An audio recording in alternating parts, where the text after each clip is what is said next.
All of our dogs can sniff for specific things. We have 1 explosive ordnance dog and 2 drug dogs.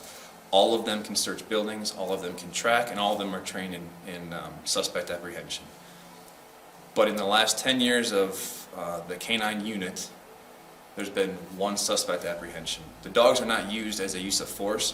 They are extremely good at being a deterrent to use force. Whether there's an individual who hasn't made up his mind of whether or not he wants to fight or go peacefully, the mere presence of the dog usually de-escalates that. And in 10 years, of us keeping the stats for the canine unit, we have 1 suspect apprehension in thousands and thousands and thousands of deployments.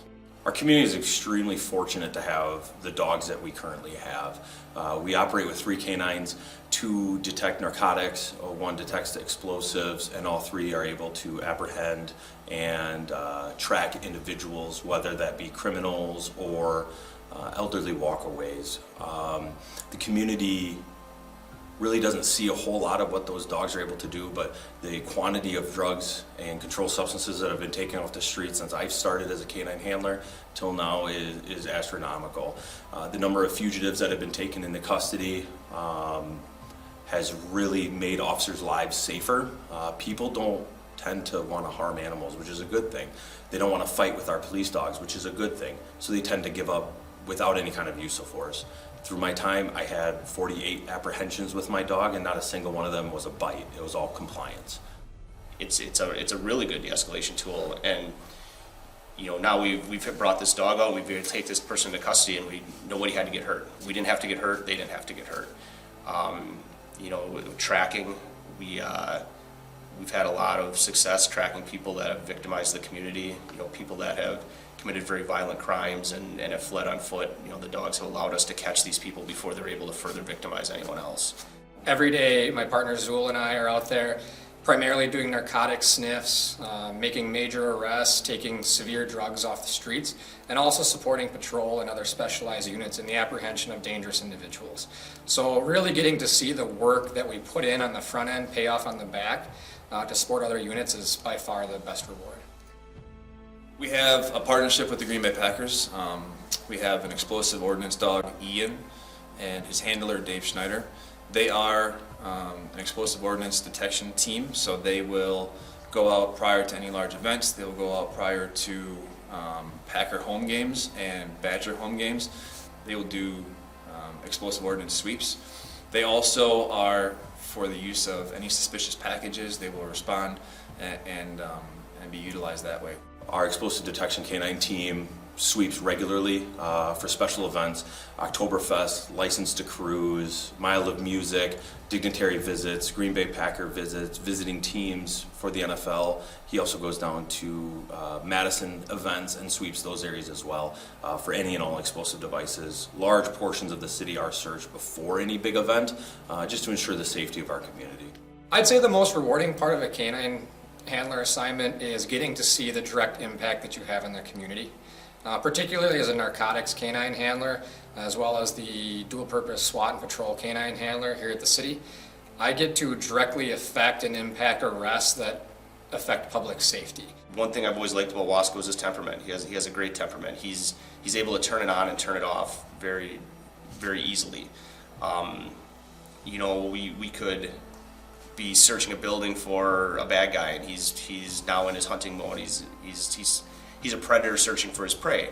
But then afterwards, we could be putting things away, and you'd see officers coming up and scratching his ears, and that he has a very good social side to him, and that's what I've always liked about him. I mean, I have numerous pictures from high school classes I've done presentations of with students petting Wasco and playing with him in the classroom.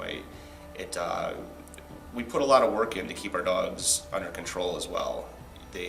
That's why we have to get certified every year. We have a judge comes in, and we have to perform a series of tasks to show that we have control over our dogs.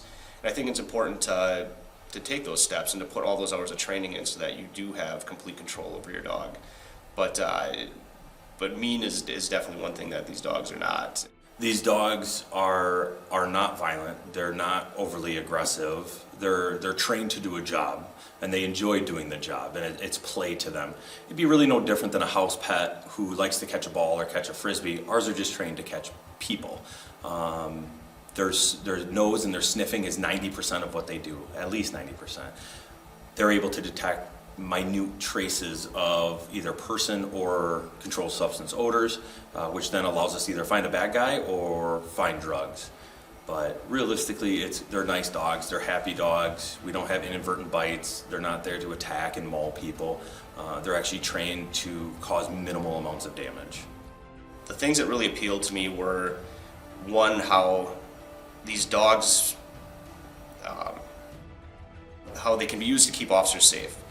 And the fact that a well-trained dog can help us as we're maybe searching a building for a very dangerous person, and they help officers be able to go home to their families. I also, the bond that a handler has with his dog was really cool.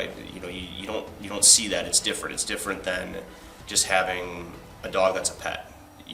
Wasco and I go to work every day. There's a chance that either one of us could not come home that night, and no, unless you are a canine handler, you can't understand that, I guess, and the uniqueness of that really appealed to me.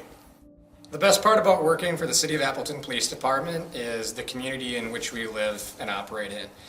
It's nice, particularly in this day and age, this atmosphere, and the times that we've been living in, especially in 2020, that have been challenging for everyone, to live in a community that legitimately reaches out and shows that they care about our department and first responders. That attitude doesn't exist everywhere, but here in the Fox Valley and the Appleton area, I think we've been shown a lot of support, and I find that highly valuable and a very motivating thing to work for the city. There's a place for everybody here.